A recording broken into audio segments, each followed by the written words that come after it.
오늘 밤에 우리에게 주신 하나님의 말씀은 에베소서 1장 13절과 14절 말씀입니다. 신약성경 310면입니다.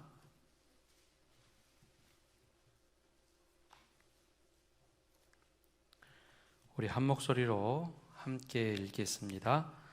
그 안에서 너희도 진리의 말씀 곧 너희의 구원의 복음을 듣고 그 안에서 또한 믿어 약속의 성령으로 인치심을 받았으니 이는 우리 기업의 보증이 되사 그 얻으신 것을 속량하시고 그의 영광을 찬송하게 하려 하심이라. 아멘. 여름부터 계속해서 이 웨스트민스터 신앙 고백을 가지고 말씀을 나누고 있습니다. 벌써 예전에 말씀드렸던 이야기 다 까먹으셨을 텐데요. 이 웨스트민스터 신앙 고백이란 것은 장로교가 가지고 있는 신앙 고백의 가장 기초가 되는 교리입니다. 우리 교단만 가지고 있는 것이 아니라 장로교, 즉 깔뱅 전통에 서 있거나 루터교 전통에 서 있는 교단들은 대부분 이 웨스트민스터 신앙 고백이라는 교리를 가지고 교단의 신학을 기초를 세웁니다.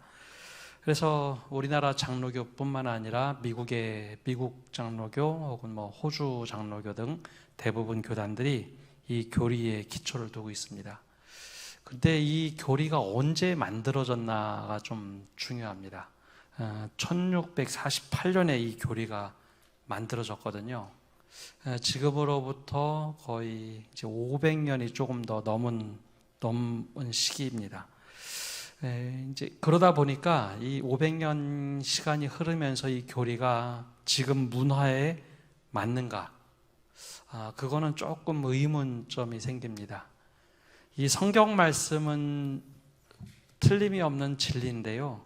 교리라고 하는 것은 그 시대의 문화에 따라서 또는 그 시대의 역사에 따라서 그 시대가 가져야 할 성경 말씀의 해석이 무엇인지 그것을 정하는 것이 교리입니다. 그래서 교리가 영원 불변하는 것이 아니라 성경 말씀은 불변이지만 교리는 종종 시대에 따라서 해석하는 틀이 바뀝니다. 1648년에 이 교리가 만들어졌으면 그 당시 조금 거슬러 올라가서 교리를 한번 생각해 보시면 어떠한 일이 있었을까요? 1500년에 종교개혁이 일어났습니다. 그리고 나서 100년이 지난 시점이니까 로마 카톨릭과의 관계가 어땠을까요? 카톨릭과 개신교의 관계가 어느 정도였을까요? 이때는 아주 피 터지게 싸울 때입니다. 개신교는 생존하기 위해서 굉장한 노력을 했고 카톨릭은 개신교가 빨리 무너져야 될 악마의 자식처럼 생각했던 때였습니다. 그러다 보니까 이 교리를 만들 때도 그 내용이 고스란히 담겨져 있습니다. 카톨릭은 굉장히 적대적인 종교로서 이해를 하던 때 이 교리가 만들어졌죠.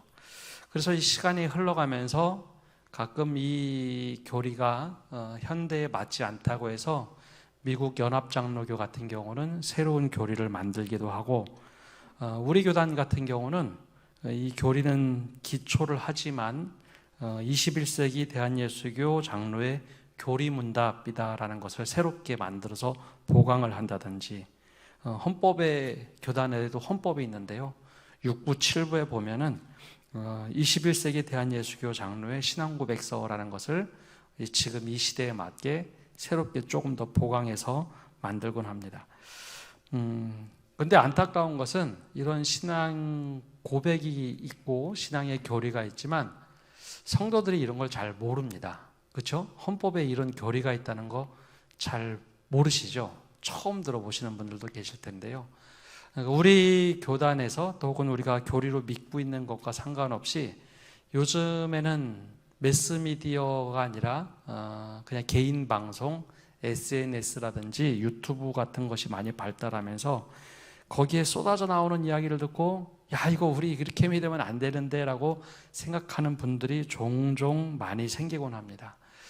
근데 우리가 신앙을 이야기할 때 이 교리의 기초에서 신앙을 쌓아간다는 것을 꼭 알아야 됩니다. 그래서 올해 들어서면서 성경 말씀을 계속해서 나누는 것도 중요하겠지만 우리가 도대체 무엇을 믿는가, 어떻게 믿어야 되는가, 그것을 계속해서 나누고 있습니다. 오늘은 18장 은혜와 구원의 확신에 대하여 웨스트민스터 신앙고백 중에 18번째 장에 대해서 함께 말씀을 나누려고 합니다. 오늘은 성경 말씀보다는 좀 역사적인 맥락을 좀 설명해야 되기 때문에 좀 이야기들을 많이 해드리려고 합니다. 역사에는 항상 작용과 반작용이라는 게 있습니다. 교리를 만들 때도요, 어떤 이단이 등장하면 이단에 대해서 대항하느라고 훨씬 더 보수적인 입장에서 교리가 만들어질 때가 있습니다. 재작년인가요? 제가 한번 소개한 영화가 있었는데요. 두 교황이라는 영화를 한번 소개한 적이 있습니다. 한번 보시면 좋겠다라고 해서 영화 추천회 한번 한 적이 있습니다. 이 영화가 사실에 기초하긴 했으나 상상력을 동원했던 건데요. 두 교황이라는 이 내용이 실제로 이 베네딕트 교황 16세와 그리고 지금의 교황 프란시스코 교황의 대화를 담았다라고 상상력을 동원해서 만들었던 영화입니다. 근데 이 베네딕트 16세 교황과 프란시스코 교황의 다음 후임에 어떤 차이가 있는가? 우리가 개신교이기 때문에 카톨릭에 대해서 몰라도 되겠다 생각하지만요, 카톨릭도 나름대로 작용과 반작용이 계속해서 있습니다. 우리는 우리 교단의 공식적인 입장을 보면 카톨릭과 대화를 합니다. 우리 교단은. 근데 이 카톨릭이 1962년부터 1965년까지 거의 1000년 만에 아주 큰 바티칸 공의회를 열게 됩니다. 그 당시에는 교황이 23세였는데요. 이 교황이 나이가 들어서 선종을 해야 되는데 선종하지 않고 계속 살아남아서 바티칸 공의회를 열었습니다. 몇백 년 만에 한 번 연 공의회인데요. 전 세계가 깜짝 놀랐습니다. 그리고 나서 논의를 하는데 4년 동안 논의를 합니다. 교리를 점검하는데 말이 4년이지 그 앞에 뒤에를 따지면 거의 10년 동안 나름대로의 교리를 정립을 하려고 부단한 노력을 했습니다. 전 세계에 있는 카톨릭 신학자들도 다 모였고 개신교 신학자들과도 유럽에서는 같이 대화를 하면서 이거를 대화를 했는데 그때 놀라운 결정을 하죠. 우리 개신교를 향해서 종교개혁 이후에 거의 우리를 악마의 자식처럼 표현을 했습니다. 절대 구원이 없다. 개신교에는 절대 구원이 없다. 근데 이 바티칸 공의회 이후부터는 갈라져간 형제들이라는 교황의 칙령을 만들게 됩니다. 그때부터 카톨릭의 입장이 확 바뀌었습니다. 혹시 주변에 성당 다니셨던 분들 있으신가요? 가족 중에? 아니면 지인들 중에? 1965년 이후부터 로마 카톨릭은 각 나라에, 우리나라의 경우 제사를 허용을 합니다. 우리 그 전만 하더라도 제사를 지내서 엄청나게 많은 사람들이 순교를 한 역사가 우리나라 역사에 있습니다. 개신교가 순교한 게 아니라 카톨릭이 순교를 했죠. 200년 전에 상투 자르고 제사 안 지낸다고 제사의 위패들 갖다 버리면서 엄청나게 많은 사람들이 순교를 하게 됩니다. 근데 1965년을 기점으로 그들이 그런 거를 개방을 합니다. 이게 문화로 볼 거냐, 미신으로 볼 거냐. 근데 카톨릭은 그때 문화로 보면서 모든 걸 바꿉니다. 그 전만 하더라도 미사를 드릴 때 라틴어로 미사를 드렸는데 그 다음부터는 자국어로 미사를 드려라. 그게 이제 공식적인 교황청의 입장이었습니다. 그렇게 확 개방적인 방향으로 흐르다 보니 다음 교황부터는 굉장히 보수적인 교황들이 선출이 됩니다. 그 중에 하나가 이 베네딕트 교황이었습니다. 베네딕트 교황은 독일 출신이었는데요. 바이에른 미넨 지역의 출신이었습니다. 우리는 그냥 베네딕트 16세라고 알고 있지만 신학을 공부하다 보면 조직 신학자로서 굉장히 뛰어난 업적을 이룬 개신교와 파트너가 되었던 학자가 베네딕트 16세, 바로 라칭거라는 조직 신학자였습니다. 이 사람이 개신교에도 영향을 줬지만 개신교도 그에게 영향을 굉장히 많이 주었던 교황입니다. 이 사람은 굉장히 보수적인 입장을 취합니다. 베네딕토, 우리는 잘 모르지만 교황이 어떤 이름을 쓰느냐에 따라서 그 사람의 성향이 드러나는데요. 베네딕트 16세 16번째 교황이다라는 것은 베네딕트의 가르침을 따른다는 겁니다. 베네딕트는 우리가 종교개혁 이전에 있던 사람인데요. 굉장히 보수적이고 철저한 수도원 중심의 수도 생활을 했던 수도원 창시자입니다.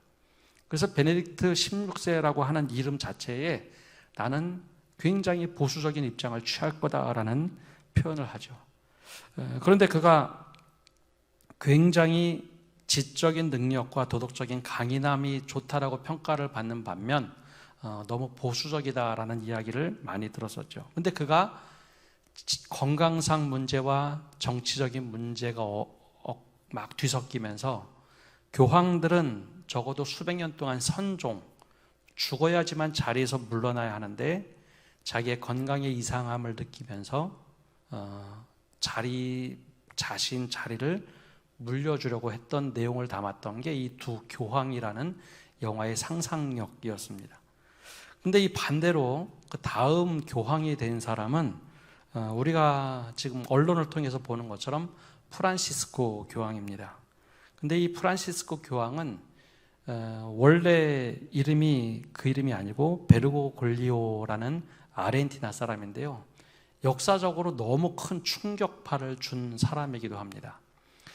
역대 모든 교황은 다 유럽 사람들이었습니다. 유럽의 북반구. 유럽의 북반구였지 동양에서도 한 번도 교황이 나온 적이 없습니다. 교황은 반드시 유럽 사람 중심으로 교황을 선출했습니다. 우리가 알고 있는 것처럼 꽁클라베라는 그 제도를 통해서 만장일치 제도를 하는데요. 교황이 뽑힐 때까지 계속 추기경들이 선거를 하죠. 만장일치로 뽑혔는데 그 사람이 바로 이 아르헨티나 사람 베르고글리오입니다. 근데 몇 가지 혁신이었는데요. 최초로 유럽이 아닌 다른 지역에서 교황이 됐고 백인이 아닌 남미의 사람이 교황이 됐습니다. 더군다나 교황들은 전통적인 카톨릭의 분파들이 있는데요. 베네딕토라든지 보수적인 수도원 출신들이 대부분 교황이 됐는데 이 프란시스코 교황은 유일하게 예수회 출신입니다. 이것도 개신교에서는 별로 관심이 없지만 공부를 하는 신학자들이면 한 번씩은 고민을 하는데요. 저도 선교학을 공부하면서 우리 개신교 선교에 가장 큰 영향을 준 카톨릭의 분파가 바로 예수회입니다. 혹시 영화 미션을 보셨나요? 예전에 나온 영화 미션. 요즘에는 넬라 판타지라는 노래 때문에 많이들 알려져 있는데요. 그 배경이 되는 게 영화 미션입니다. 근데 그 당시 예수회가 남미 선교를 하는데요. 남미 선교 과라니족에 가서 선교를 할 때 예수회는 이전에 없던 선교 방식을 취합니다. 지금까지 역사적으로 모든 선교는 힘의 선교였습니다. 예수 믿을래? 안 믿을래? 예수 믿겠다고 하면 받아주고 안 믿겠다고 하면 사실은 그 전까지만 해도 모두 죽이는 정책을 쓴 게 16세기, 17세기까지의 선교 방식이었습니다. 우리는 20세기, 19세기, 20세기의 선교를 받았기 때문에 그런 위기를 경험하지 않았지만 적어도 18세기까지는 대부분 이런 방식의 선교를 취했습니다. 더 강한 나라가 기독교 국가가 가서 예수를 믿을래 안 믿을래, 안 믿으면 원주민 거의 다 죽이는 정책을 썼습니다. 근데 이 예수의 소속 선교사들, 카톨릭 신부들은 좀 달랐습니다. 현지에 들어가서 현지인들과 똑같이 먹고 현지인들 언어를 배우고 그들을 형제로 대했죠. 그런데 영화 미션에 나오는 얘기가 실화인데요. 로마 카톨릭에서는 그거를 온전하게 받아줄 수가 없었습니다. 유명한 사건이 있었는데 이 사람들은 인간의 탈을 쓴 동물이지 사람이 아니다라는 판정을 내립니다. 그러면서 그 당시에 예수의 소속 선교사들이 굉장히 많이 죽게 됩니다. 그리고 예수의 선교사들이 반발을 하자 파문을 시키죠. 교황청의 명령을 어겼다고 해서 파문을 시켰습니다. 그리고 나서 200년 정도가 지난 후에 예수회를 다시 복권을 시켜줍니다. 그 당시 정책이 잘못됐다. 우리의 판단이 잘못됐다. 그런 분파에서 교황이 나왔습니다. 그래서 예수회는 어떻게 하면 현지인들에게 더 복음을 전거할까, 그런 정책을 쓰던 입장을 취했죠. 그리고 프란시스코라는 교황의 이름도 처음으로 달게 됩니다. 지금까지는 베네딕토, 요한 그런 이름들을 주로 썼는데 프란시스코라고 이름을 쓴 이유는 성 프란시스코의 가르침을 따르겠다라는 겁니다. 그래서 가난한 자들 중심으로, 그리고 소외된 사람 중심으로 나는 교황의 직을 수행하겠다. 그래서 지금 교황의 모습은 성 프란시스코 입장을 굉장히 많이 대변합니다. 이 작용과 반작용이 늘 있는 게 늘 역사 그리고 종교의, 특별히 기독교의 입장입니다. 제가 왜 이렇게 장황하게 말씀을 드리는가 하면 이 교리라는 것은 그 당시 문화를 가지고 있게 됩니다. 아까 말씀드린 대로 성경은 불변하지만 성경을 어떻게 해석할까, 어떻게 우리가 이해를 하고 이 시대에 어떻게 살아갈까, 그것을 이해하려면 그 당시에 어떤 문화를 가지고 있는지, 어떤 흐름이 있었는지에 대해서 알고 응답을 할 수 있어야만 하는 거죠. 그래서 쭉 역사를 더 거슬러 올라가 보면 종교개혁을 하기 전에 아주 초대교회까지 거슬러 올라가 보면 어느 지점을 만나게 되는가 하면 로마가 기독교를 국교로 인정하던 시대에 다다르게 됩니다. 313년이죠. 콘스탄틴 대제가 이미 로마의 전역에 기독교가 쫙 퍼져 있는 것을 보면서 기독교를 국교로 인정하지 않으면 로마가 쪼개지겠구나, 위협을 느끼게 되죠. 그래서 콘스탄틴 대제가 기독교를 국교로 인정하게 됩니다. 불과 200년 만에 박해받는 종교에서 주류 종교로 기독교가 온 로마와 로마 지역을 덮게 됩니다. 그리고 나서 이 콘스탄틴 대제가 기독교 내에도 여러 분파들이 있다 보니 이걸 통일하지 않으면 로마가 쪼개지겠다 해서 처음으로 에큐메니칼 회의라는 걸 합니다. 모든 분파들 다 모아서 알렉산드리아 학파라든지 에베소 학파라든지 여러 학파들을 다 불러 모아서 교리를 만들자. 그때 처음으로 제정된 게 니케와 신앙 고백입니다. 우리가 사도신경을 고백하는데요, 그 전에 325년에 처음으로 교리로서 니케아 신조를 만듭니다. 그렇게 신앙을 만들어가는 이유는 당시에 이단들이 너무 많았기 때문에 이단들에 대해서 우리가 쉽게 흔들리지 않으려면 교리를 바로 세워야만 했습니다.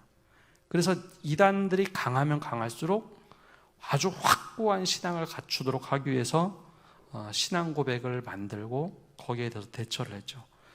그러면서 교리들이 하나씩 둘씩 만들어져 갑니다.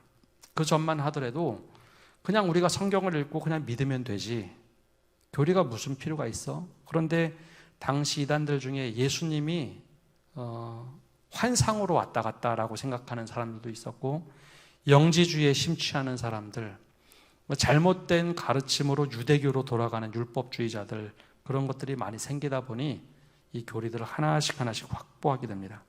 그러면서 우리가 잘 알고 있는 유럽의 중세가 시작이 됩니다. 적어도 1000년 동안의 중세가 흘러가면서 교리들이 또 왜곡되기 시작합니다. 종교개혁을 했던 가장 큰 이유 중에 하나가 면죄부 판매였습니다. 다들 들어보셨죠? 지금 얘기하면 굉장히 얼토당토 않다라고 하겠는데, 여러분 돈을 주고서 내 죄가 사함을 받는다라고 할 수 있을까요, 없을까요? 지금 보면 되게 웃긴 얘기죠. 근데 그 당시에는 면죄부를 사면은 죄가 용서받는다고 생각을 했습니다. 보석금도 아니고 면죄부를 사면은 이게 용서받는다고 했습니다. 그러면 그게 뭐가 잘못됐을까요? 사람의 행위로 하나님의 뜻을 막 바꾸는 겁니다. 예. 돈을 주고 면죄부를 사면 용서받는 거예요. 그거는 뭐냐면 하나님의 은혜로 구원받는 게 아니라 사람이 돈을 열심히 해서 돈을 내기만 하면은 죄가 용서가 되는 겁니다. 하나님의 힘이 더 센 건가요? 사람의 힘이 더 센 건가요? 사람의 힘이 더 센 거죠. 만몬신이 더 큰 겁니다. 이 루터가 수도사로 살면서 이것을 보면서 이게 아닌데 수도사로 살고 그 비텐베르그 성에 있는 신학자고 교수로 활동하던 루터가 보기에 아무리 봐도 이건 잘못된 겁니다. 그래서 95개조 반박문을 성벽에 붙이게 됩니다. 원래 종교개혁을 하려고 한 게 아니라 이거 잘못됐습니다. 이거 우리가 오랫동안 관습적으로 해왔는데 이거 잘못됐습니다 라고 비텐베르그 성에 붙였는데 당시 인쇄술이 발달하면서 사람들이 이것을 복사해서 막 사람들에게 나눠주기 시작했습니다. 처음에는 교황청과 교황을 면박 주려고 한 것이 아니었는데 교황청이 깜짝 놀라죠. 어제 시골에 있는 비텐베르크의 루터란 신학자가 이거 95개조 반박문 쓴 게 삽시간에 독일 전역에 확 퍼져버립니다. 걷잡을 수 없이 너무 커지니까 루터를 불러서 이야기를 합니다. 근데 루터가 이 싸움에서 지지를 않았습니다. 이거 면죄부 잘못됐다. 하나님의 은혜로 우리가 구원받는 거지 하나님의 주권을 우리가 어떻게 돈을 주고 이렇게 할 수 있느냐 저렇게 할 수 있느냐 없다는 겁니다. 그래서 그 당시 100년이 지나서 교리로 확실하게 나온 것이 은혜와 구원의 확실성이라는 개념입니다. 사람이 하나님의 구원을 어떻게 흔들 수가 없다. 내가 더 노력해서 돈 주고 살 수 있는 것도 아니고 하나님께서 이미 하나님의 주권으로 은혜를 주셨으면 구원을 주셨으면 그 자체가 확실한 거지 사람이 이렇게 저렇게 할 수가 없다.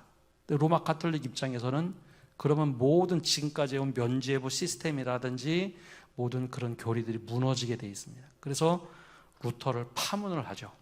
100년이 수십 년이 지나서 트렌트 공유회라는 걸 하게 되는데 그때 결정을 합니다. 개신교도들은 원래 개신교라는 말 자체가 항거자들입니다. 프로테스탄트. 원래 우리가 가지고 있는 신앙에 항의를 했다 해서 프로테스탄트라고 부르죠. 항의했다고 해서 그 사람들은 구원을 절대 받을 수 없다라고 결정을 내립니다. 그 과정에서 만들어진 교리가 바로 구원의 확실함, 은혜의 확실성입니다. 사람이 하나님의 절대 주권을 흔들 수도 없고 인간의 의지와 열정으로 구원이 이루어지고 안 이루어지고가 절대 될 수 없다. 이건 하나님의 주권에 있다라는 거죠. 바로 그 근거가 되는 말씀이 오늘 그 13절과 14절 말씀입니다. 우리 13절과 14절 말씀 함께 읽어보겠습니다. 그 안에서 너희도 진리의 말씀 곧 너희 구원의 복음을 듣고 그 안에서 또한 믿어 약속의 성령으로 인치심을 받았으니 이는 우리 기업의 보증이 되사 그 얻으신 것을 속량하시고 그의 영광을 찬송하게 하려 하심이라. 아멘. 네. 구원의 복음을 듣고 우리 안에서 약속의 성령으로 인치심을 받았다. 도장을 꽝 박으면 도장 찍은 것을 사람이 없앨 수 없다. 그래서 은혜와 구원의 확실성은 하나님께만 있다라는 겁니다. 그래서 이 교리의 18장 1항에 보면 이렇게 말을 합니다. 확실함과 불확실함을 비교하고 있는데요. 첫 번째 앞에 먼저 1-1을 보면요. 이렇게 말을 합니다. 제가 앞에 읽어보겠습니다. 위선자나 그 밖에 중생하지 않는 사람들은 하나님의 호의와 구원을 소유하고 있는 것처럼 거짓 소망과 육적 오만에 빠져서 허망하게도 자기 자신을 속이고 있다. 그러나 그들이 가지는 이 소망은 사라지고 말 것이다. 여기서 앞부분만 제가 읽었는데요. 위선자나 그 밖에 중생하지 않은 사람들을 누구를 지칭해서 하는 말이었을까요? 위선자. 400년이 지나서 지금 읽어보면 신앙생활을 잘못하는 위선 떠는 사람, 저 사람 신앙생활 잘하는 것 같은데 왜 저렇게 해? 라고 생각할 수 있지만 사실 여기서 말하는 위선자는 속내는 로마 카톨릭을 말하는 겁니다. 어떻게 면죄부를 팔아? 그거 잘못된 거잖아. 근데 왜 잘못된 걸 믿고 있어? 라고 하는 말입니다. 그래서 하나님의 호의와 구원을 하나님께서 주신 것인데 마치 내가 소유한 것처럼 거짓 소망과 육적 오만에 빠져서 허망하게도 자기 자신을 속이고 있다. 400년 전에 로마 카톨릭을 얘기하는 겁니다. 지금은 면죄부 안 팝니다. 그 이후에 트렌트 공회라든지 그런 걸 통해서 다 없애버렸죠. 이거 잘못됐구나. 본인들도 깨닫고 이게 나중에 바꾸게 됩니다. 근데 지금 시대로 이 교리를 보면 우리가 바르게 믿는 것 같지만 내 스스로 모든 것을 내가 획득하고 있다라고 생각하면 그거는 잘못된 믿음입니다. 믿음의 기초는 성경 말씀에 기초를 두는 것이지 내 감정에 따라서 내가 구원받고 안 받고 내가 잘하고 못하고에 따라서 구원받았다 못 받았다라고 말할 수 있는 것이 아니라는 겁니다. 근데 제일 큰 문제는 내가 확실성이 성경 말씀에 기초한 게 아니라 나 이렇게 살아도 뭐 어때? 라고 스스로 오만에 빠진 것은 스스로 거짓 소망에 기초를 두고 있다라는 것이죠. 그것이 구원의 확실함이 아니라는 겁니다. 나 구원받았어가 내게 있는 게 아니라 하나님께서 구원 주셨으니까 그걸 붙잡는 거지 내가 주인이 되어서는 안 된다는 겁니다. 그래서 반대로 두 번째 1-2에 보면 이렇게 말을 합니다. 이거 함께 읽어보겠습니다. 그러나 주 예수를 참으로 믿고 성실하게 그를 사랑하고 그의 앞에서 모든 선한 양심에 따라서 행동하기를 노력하는 사람은 이 세상에 있어서도 그들이 은혜의 자리에 있다는 확신을 가질 수 있으며 하나님의 영광의 소망 중에서 기뻐하실 수 있을 것이다. 이 소망은 그들을 절대로 부끄럽게 하지는 않을 것이다. 주 예수를 정말 참으로 믿는 사람들 안에는 내적으로 기쁨이 있고 선한 양심에 따라서 행동하게 돼 있다는 겁니다. 속으로 위선을 가지고 있는 사람들은 스스로 늘 속입니다. 이래도 될까라고 하는데 그 내적으로 굉장한 불안함이 있죠. 그게 잘못됐다라는 겁니다. 진짜 믿음을 가지고 있다면 선한 양심이 끊임없이 나를 바른 길로 가도록 인도하신다라는 거죠. 그러면 그 기초가 무엇인가? 두 번째 그 18장 2항에 보면 확신의 본질과 기초가 무엇인지 이렇게 말을 합니다. 두 번째 2항 함께 읽어보겠습니다. 이 확실성은요. 이 확실성은 허망한 소망에 근거한 단순한 억측이나 그럴듯한 신념이 아니다. 그것은 구원을 약속한 신적 진리에 근거한 믿음의 틀림없는 확신이다. 그것은 약속된 은혜의 내적 증거요. 우리가 하나님의 자녀라고 우리의 영과 함께 증거해주는 양자의 영의 증거이다. 이 영은 우리 기업에 대한 증거이다. 그것으로 우리는 구속의 날까지 인침을 받았다. 예. 여기서 말하는 것이 있습니다. 확실한 것은 내가 가지고 있는 소망이나 단순한 억측, 막 억지로 우기는 거, 그리고 그럴듯한 신념, 체계, 그런 것이 아니라 신적 진리에 근거한 믿음의 틀림없는 확신이다. 말 되게 길게 썼는데요. 이 말 짧게 요약하면 말씀에 기초한 확신이다라는 겁니다. 하나님의 말씀에 기초한 확신. 나는 바뀌어도 성경 말씀이 바뀌지 않기 때문에 여기에 기초할 때 우리가 확신이 있다는 거죠. 그래서 주의 말씀을 붙잡고 있으면 여기서 영원한 삶으로 하나님 나라를 누리고 영원한 삶으로 초대를 받는다라는 겁니다. 그게 약속된 내적인 은혜고 성령께서 끊임없이 양자의 영으로 내가 자녀됨의 삶을 살도록 하신다는 거죠.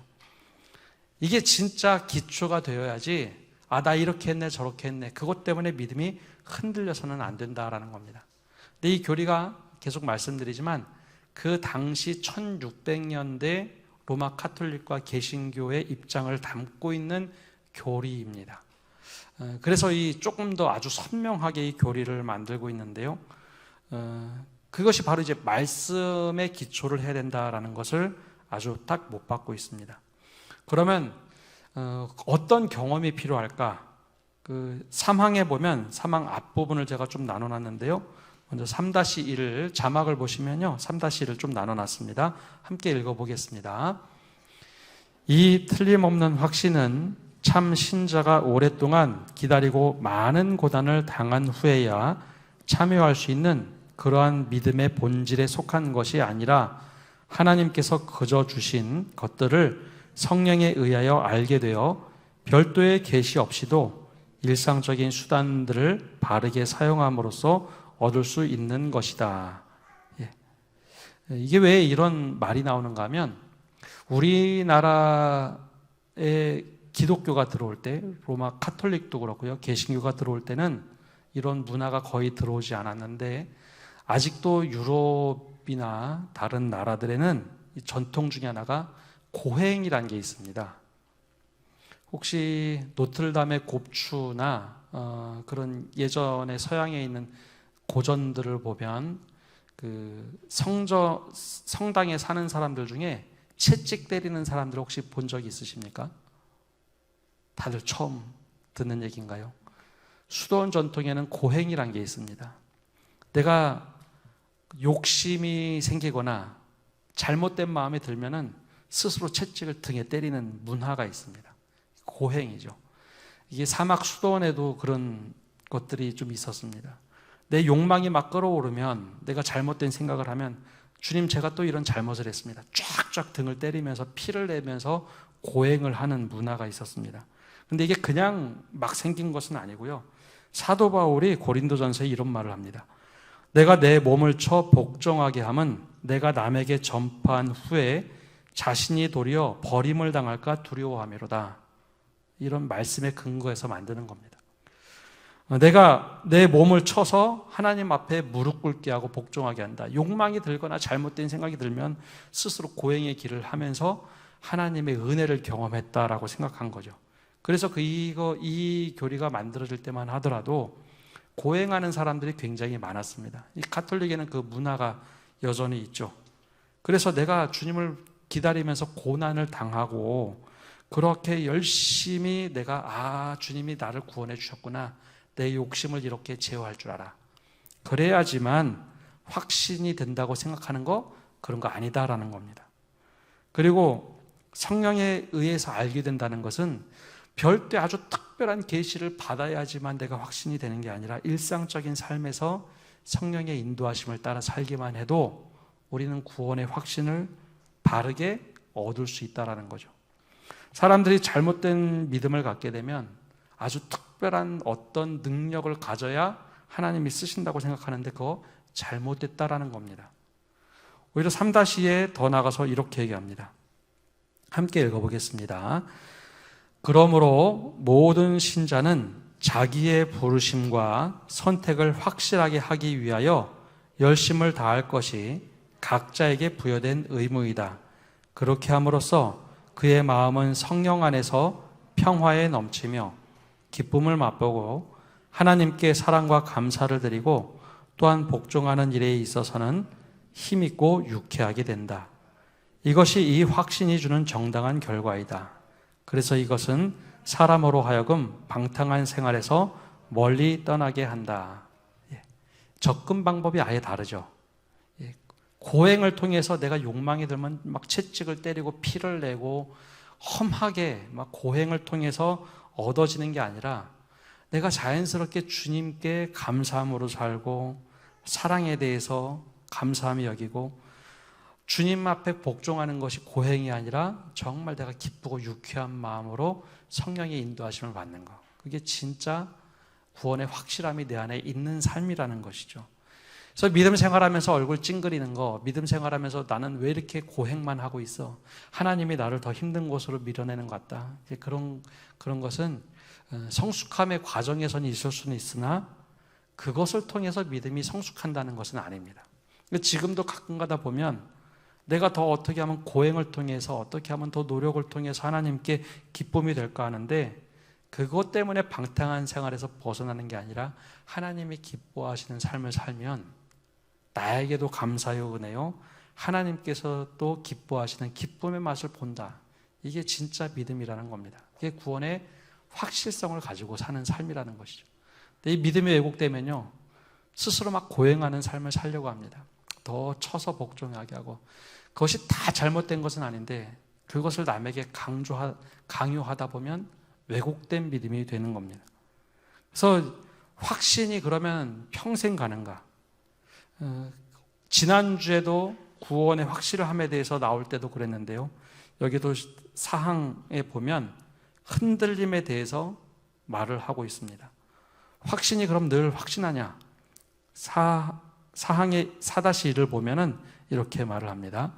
제가 첫 번째 건 읽어보겠습니다. 참 신자는 자기의 구원에 대한 확신을 가지고 있을 것이다. 때로는 그들이 그 확신을 보존하기를 게을리한다. 내가 그 확신에 있어서 자꾸 게을리하고 멀어지기 시작하면 나오는 현상들이 있는데요. 4-2에 보면 이렇게 말합니다.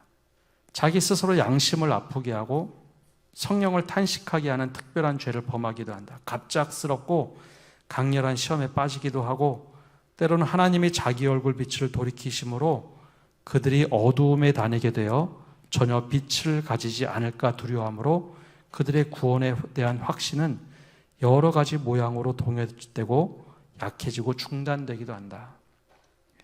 스스로 잘못된 길을 선택해서 돌이켜야 되는데 계속 그 길을 가면서 하나님이 나 버리실 것 같아. 나 이렇게 살아서는 안 되는데. 끊임없이 양심의 가책을 느끼면서도 그 길을 걸어가는 경우도 있다라는 거죠.